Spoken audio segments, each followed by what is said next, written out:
So hello guys नमस्ते साथीहरू है तपाईहरु ठिकै हुनुहुन्छ भने आशा छ म पनि ठिकै छु। अनि आजको कन्टेन्ट चाहिँ के हो भने मैले चाहिँ अस्तिदेखिको ढेँडो खानु मन थियो अनि मैले अस्तिदेखिको हाम्रो अजिलाई पनि ढेँडो बनाइदिनुस् न भनेर भनेको थिएँ है। अनि हाम्रो अजि चाहिँ फ्री हुनुहुन्थेन, त्यही भएर आज चाहिँ फ्री हुनुहुन्छ र अजिले चाहिँ आज ढेँडो बनाइदिनु हुँदैछ हाम्रो लागि है। म तपाईहरुलाई देखाउने छु हाम्रो अजिले कसरी ढेँडो बनाउनुहुन्छ है साथीहरू। सो साथीहरू हामी चाहिँ ढेँडो ओराल्नु लागेको। मेरो अजिले ढेँडो ओराल्दिनु हुँदैछ। फर्स्टमा चाहिँ पानीमा सोडा हालेर आटा हाल्नु पर्दो रहेछ है साथीहरू। मासुसँग खाने हो। हाम्रो बोजू निनीहरूले चाहिँ सिस्नुको दालसँग खानुहुन्छ अरे हो। म चाहिँ सिस्नु खादिनँ नि त, त्यही भएर म चाहिँ मासुसँग खानेछु।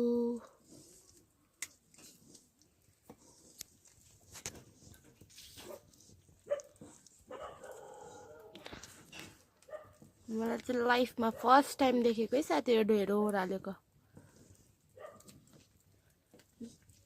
जिन्दगीको पानामा एकचोटि खाइराख्नु अरे नि त, होइन आमा? हो कि होइन? हो नानी।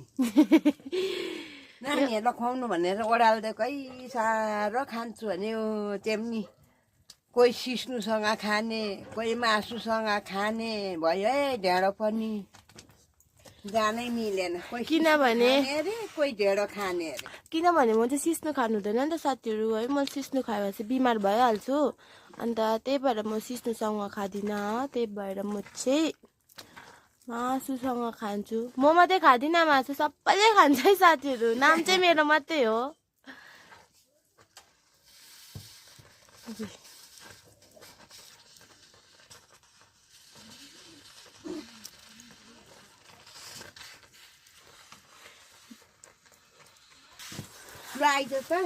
अब मान्छे चेन्ज हुन्छ। हाम्रो अजिले ओराल्नु सक्नु भएन, त्यही भएर हाम्रो पहलवान आउनु हुँदैछ। काम नगर्नेले चाहिँ छिट्टो बार्छ के त, छिट्टो बाँधो लाउँछ। हाम्रो ढेँडो इज अलमोस्ट रेडी।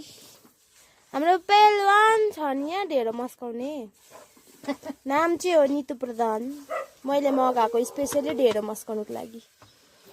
साथीहरू कसैको घरमा ढेँडो मस्काउनु छ भने भन्नु साथीहरू, म पठाइदिइहाल्छु। खालि 5000 फेरि हो, कम्तीमा कम्ती, बेसी होइन साथीहरू। ढेँडो बनाउनु कहाँ सजिलो हो त हौ साथीहरू ढेँडो बनाउनु। हेर्नुहोस् त कस्तो मेहनत गर्नुपर्छ, कस्तो हात दुख्छ। हाम्रो अझै त बुढी हुनुभयो कि, र पनि एकखेप भनेको थिएँ तर बनाइदिनु। अब भोलि चाहिँ कोदोको रोटी खानुहुन्छ अरे हो। त्यो भ्लग पनि म हाल्छु कोदोको रोटीको।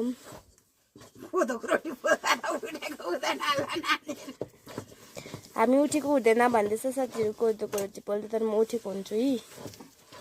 साँच्चै बनाउनु उठेको थियो मैले नि साथीहरू 2024 देखिको मलाई ढेँडो बनाइदिनु। नजान्ने भए त त्यस्तै खान्थे नि। अब म त जान्दिनँ, बनाइदिनु। आमा छोरी बाध्य छ है साथीहरू। यहाँ त्यस्तै सेतै काँचै थियो भन्दै छ यहाँ म। हाम्रो अजिले चाहिँ मस्काउनु सक्नु भएन नि त, त्यही भएर निनीले सक्थेँ नि हो। ए कोइला निकालेर त्यति बेलै यस्तो आगोमा चाहिँ हाम्रो ढेँडो पक्यो। मलाई खासमा चाहिँ मलाई 2024 देखि खानु मन थियो, तर मलाई 2025 मार्च 19 तारिक बगर त 6:30 हुँदैछ।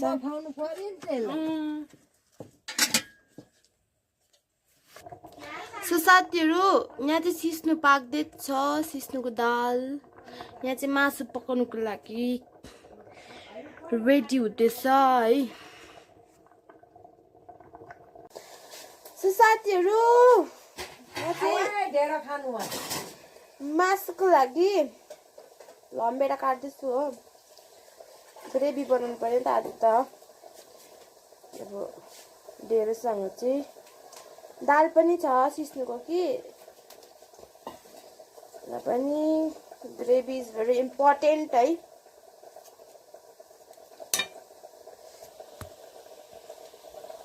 लु क्या कर रहे हो? दाल बनाएको नि अब एकछिन नहाल्नु न, त्यो म देखाउँछु यहाँ साथीहरूलाई कसरी हाल्दो रहेछ सिस्नुको दालमा। सिस्नुको दाल चाहिँ बाक्लो बनाउनको लागि चाहिँ यसो गर्नुपर्छ अरे साथीहरू। यहाँ देखाइ लड्को देख्यो त। यो चाहिँ आटा, यो चाहिँ प्याज। डल्ला पर्छ यसरी भोलि हाल्नुपर्छ। डल्ला पर्यो भने के हुन्छ?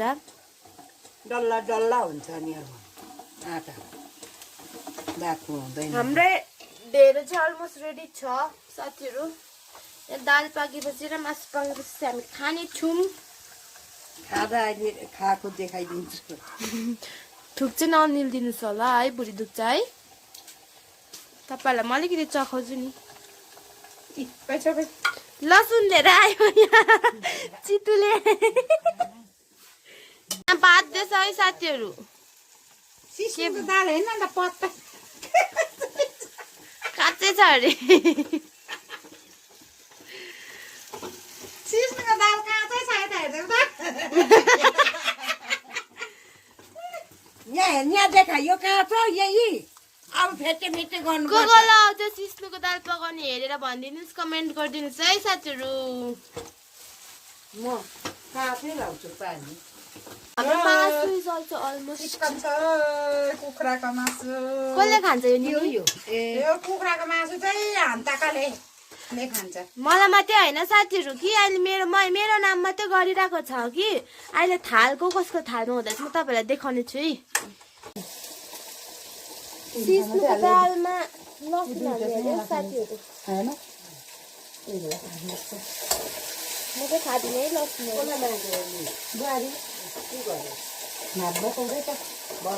नकुन्दिन नि साथीहरू, प्योर भेज हुन्छ। माछा खाँदा पनि भुँडी दुख्छ हो।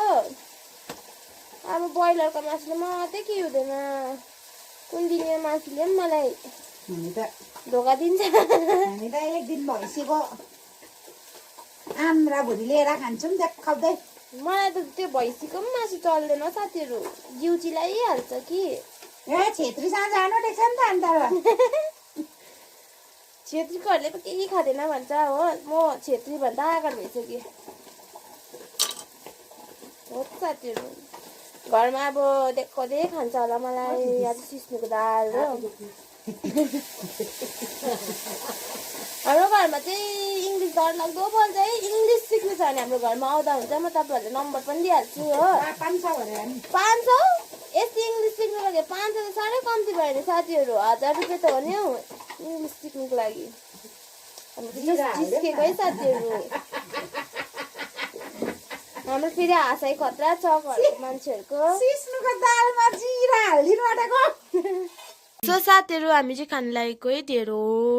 मासु पनि रेडी भयो, सिस्नुको दाल। हाम्रो अजीले खानुहुन्छ। 100 रुपियाँ लो अजी। ल है नानी हो खाऊ है तिमीहरू पनि दालहरू ढेँडोहरू। First bite खाइसक्यो। म खान्छु ल साथीहरू। दामी। So bye bye guys, see you in the next vlog. हामी त दामी भएछ सिस्नुको दालसँग ढेँडो। म मात्रै पर्यो। मिठो भएको छ है। हुन्छ नेक्स्ट vlogमा भेटौँ है तपाईँहरूसँग।